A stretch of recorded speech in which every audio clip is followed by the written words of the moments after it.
ఏక మనసుతో ఒక్క 5 నిమిషాలు, ఒక్క 2 నిమిషాలు ప్రార్థన చేయండి. ఏక మనసుతో చేసే ప్రార్థన దేవుడు వింటాడు. అది చెప్పుకోండి. నాయనా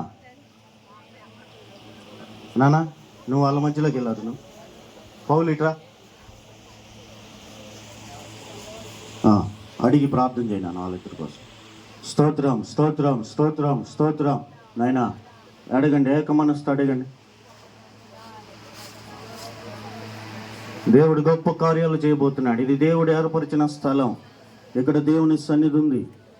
ఖచ్చితంగా దేవుడు విడుదలైపోతున్నాడు. విశ్వాసంతో ప్రార్థన చేయి. విశ్వాసంతో నోరు తెరిచి ప్రార్థన చేయి. స్తోత్రం స్తోత్రం స్తోత్రం. ఎటువంటి బంధకమైనా తెగిపోతా ఉంది. ఎటువంటి ఇబ్బందినైనా దేవుడు విడుదలైపోతున్నాడు. ప్రభువా నీకు వందనాలు, నీకు వందనాలు, నీకు వందనాలు, నీకు వందనాలు. స్తోత్రం స్తోత్రం స్తోత్రం స్తోత్రం. నాయనా బిడ్డలను దీవించయ్యా, ఆశీర్వదించయ్యా, ప్రతి విషయంలో క్షేమాన్ని ఇవ్వండి అయ్యా, సమాధానపరచండి అయ్యా, అభివృద్ధి పరచండి అయ్యా, దీవించయ్యా. అన్ని విషయాల్లో క్షేమం దయచేయండి. ఇక్కడ ఎవరెవరు ప్రార్థిస్తున్నారో ప్రభువా వారందరి జీవితాల్లో గొప్ప కార్యాలు జరిగించయ్యా. ఎవరెవరు ప్రార్థిస్తున్నారో వారి జీవితాలు అద్భుత క్రియలు జరిగించయ్యా. వారి ప్రతి కట్లు తెగిపోవాలనైనా, ప్రతి కట్లు తెగిపోవాలనైనా అయ్యా. శాపం అనే కట్టు తెగిపోవాలనైనా, వారి బిడ్డల మీద ఉన్న వ్యసనం అనే కట్టు తెగిపోవాలయ్యా. మారని భర్తలు యేసు నామములో మార్చబడాలయ్యా. వారి హృదయాలు శుద్ధి చేయబడాలయ్యా. వ్యాధుల్లో, బాధల్లో, సమస్యలు ఎవరున్నారా ప్రభువా యేసు నామములో విడుదల కావాలనైనా ప్రభువా. కదిలయ్యా, దావీదు కుమారుడా దాటిపోవద్దయ్యా. నువ్వు నీ జనం మధ్య అద్భుతాలు చేస్తాను వాగ్దానం ఇచ్చావయ్యా. నువ్వు దాటిపోతే మా జీవితాలు లేవయ్యా. అయ్యా ఎంతో వేదనలో ఉన్నారయ్యా. బిడ్డల్లో వేదనయ్యా, ఆరోగ్యపరంగా వేదనయ్యా, ఆర్థిక విషయాల వేదనయ్యా. ఎంత ప్రయాసపడినా ప్రభువా నెమ్మది లేని దినాలు ప్రభువా. అయ్యా ఏం చేయాలో తెలియక, ఎటుపోవాలో తెలియకనైనా ఈ సన్నిధిలోకి వచ్చిన బిడ్డలను దర్శించయ్యా. అయ్యా దాటిపోని వాడవై ఉన్నావయ్యా. నువ్వు మహా కనికరం గలవాడయ్యా.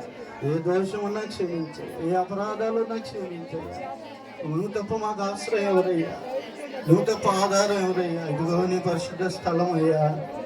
నీ వైపు తిరిగామయ్యా. మమ్మల్ని దర్శించయ్యా, మమ్మల్ని దర్శించయ్యా. ఏ పాపమైనా క్షమిస్తానన్నావు, స్వస్థపరుస్తానన్నావు, ఏ తెగులైనా విడిపిస్తానన్నావు.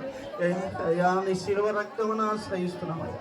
బిడ్డలు ఎవరో వదులుగా నాయన, ఏ ఒక్కరుంటే చేరుకు వెళ్ళకూడదయ్యా. వారి కుటుంబాల్లో సమాధానం కలగాలయ్యా, అభివృద్ధి కలగాలయ్యా. వారి బంధకాలు తెగిపోవాలయ్యా. వారి కుటుంబాల్లో శాంతి రావాలయ్యా. వారి బిడ్డలు ఆశీర్వదించబడాలయ్యా. గర్భఫలం లేని వారికి గర్భఫలము కలుగునిగాక. రక్షణ లేని వారికి యేసునామములో రక్షణ కలుగునిగాక. అయ్యా నాయన గర్భవతులకు సుఖ ప్రసవం కలిగి వారి ఆశ కలిగిన బిడ్డ వారు పొందుకుందరుగాక. మారని భర్తలు యేసునామములో మార్పులకు వచ్చుదురుగాక. ఆర్థిక బంధకం అనే బంధకం అయ్యా. ఆర్థికంగా నలిగిపోతున్నారు, అప్పుల పాలైపోయారు నాయన. కష్టపడి తీసుకొచ్చి వడ్డీలు కట్టాల్సి వస్తుందయ్యా. యేసు నామములో అప్పు రుణము తొలగిపోనుగాక. నీ బిడ్డలకు క్షేమం కలుగునిగాక. నీ బిడ్డలు ఆశీర్వదించబడుదురుగాక. సమాధానం కలుగునిగాక.